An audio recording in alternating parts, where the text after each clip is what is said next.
How to film yourself cinematically. That is a question I used to ask myself a lot when I was a beginner. And I know that you might be asking yourself that right now. In this video, I am going to show you how I go about doing just that. I'm going to show you a sequence that I shot yesterday. First, I want you to watch that sequence. After that, I am going to give you tips of how I make my videos look cinematic all by myself. Shady love to chase the night of falling down by the Mississippi shore. And for you, my lonely heart is calling. Each night I love you more and more. Open up, I'm right outside, you know what's up. It's icy in my veins, boy, I'm cold as fuck. After battle, showing up. Why you talking? You don't know enough. I pull up at the door and tell her, open up. I'm right outside, you know what's up. It's icy in my veins.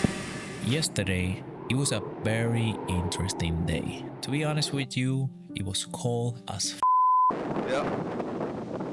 But I wanted to shoot a cinematic sequence of me playing basketball. Basketball is a game I love. A couple of months ago, I hurt my ankle, so I was not filming cinematic videos of me playing basketball.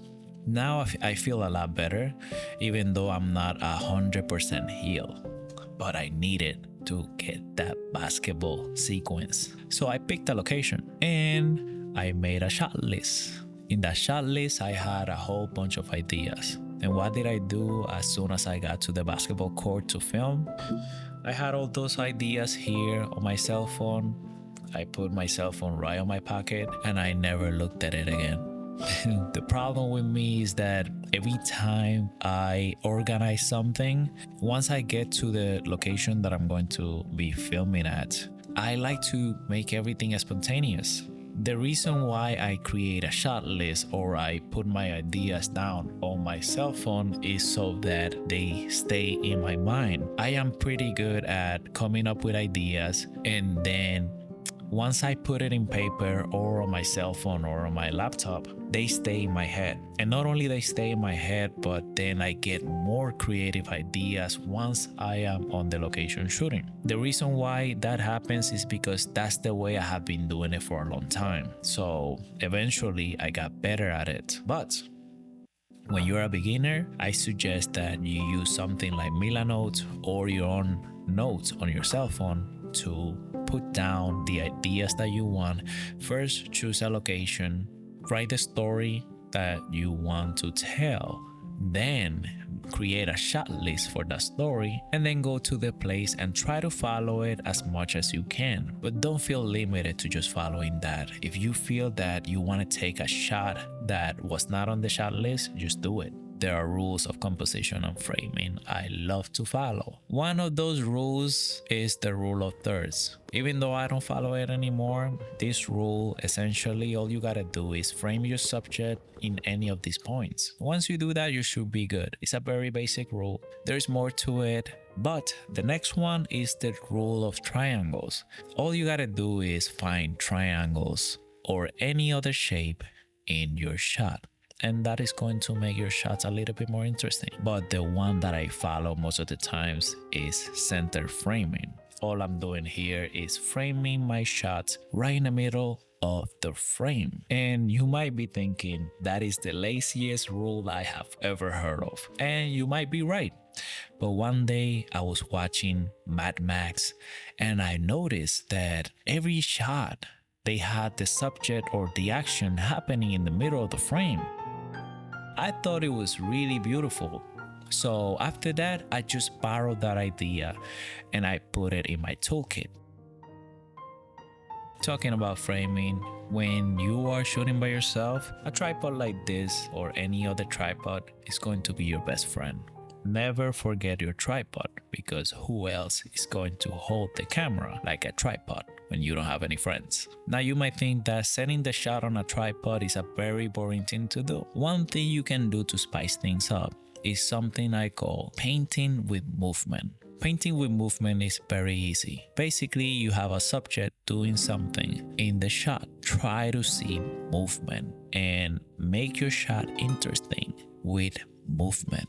And trust me, you got many ways of painting with movement. Painting with movement is just unlimited source of ideas that you can do in your shot that could have movement that is interesting. Something that you gotta get is your own style. How do you do it? Basically, the way I did it, I watch a lot of movies, a lot of TV shows, and I borrow ideas. Just like in the movie Mad Max, I took center framing from them and I put it in my tool bag. A show that I love is Breaking Bad. Breaking Bad, they use a lot of creative shots. They put the camera freaking everywhere and the editing is just beautiful. So I borrow a lot of ideas from there. You can call it steal, call it whatever you want. I smashed it into my own style. I did it for a long time and eventually my style came to a place. That is a good way for you to eventually find your own path. There's nothing original out there, and anything that we perceive as original is just a blend of many other original ideas. Something very important for cinematic sequences is cinematic editing. One trick that I use all the time when cutting my footage, you know that I told you earlier that you need to paint with movement. While you're painting with movement, for example, you got shot A, there's movement happening. As soon as the subject or the movement is coming out of the frame, I cut, and then the next shot starts with movement as well. In my opinion, cutting like this helps the sequences feel a lot smoother and a lot more cinematic. Yesterday, we were shooting around 11 o'clock to 1:30 p.m. At that time, the sun is not the best. It's right above you, hitting really harsh. But lucky for us, that day was super cloudy. So the clouds were making the light a lot smoother. So for free, you're getting a ginormous diffuser for the light, making everything look super soft and super smooth and very beautiful.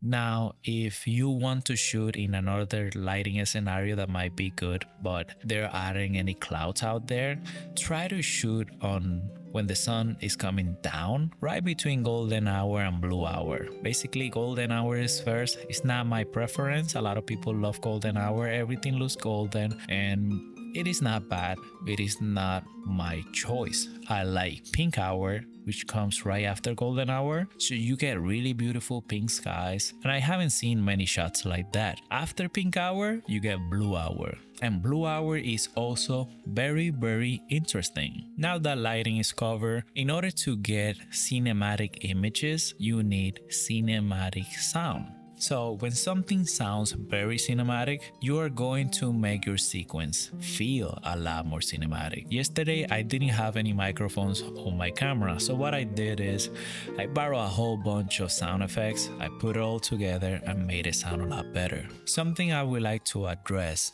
and that I think is very important is the fact that a lot of people might think that their lives are not interesting. And I had to disagree with that. I am a truck driver from New York, and I thought that my life was not interesting. I didn't want to film myself doing that until one day I thought, man, I'm going to film myself driving the truck. And I know that somebody out there that does the same thing is going to find it interesting. But not only that, somebody that is not a truck driver is also going to find that interesting. Why? Because it's new to them.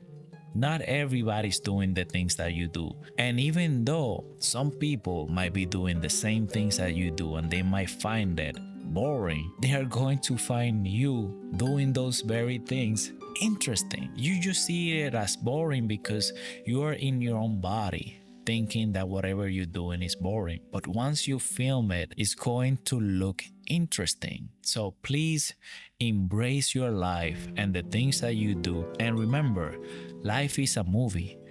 We just have to capture it.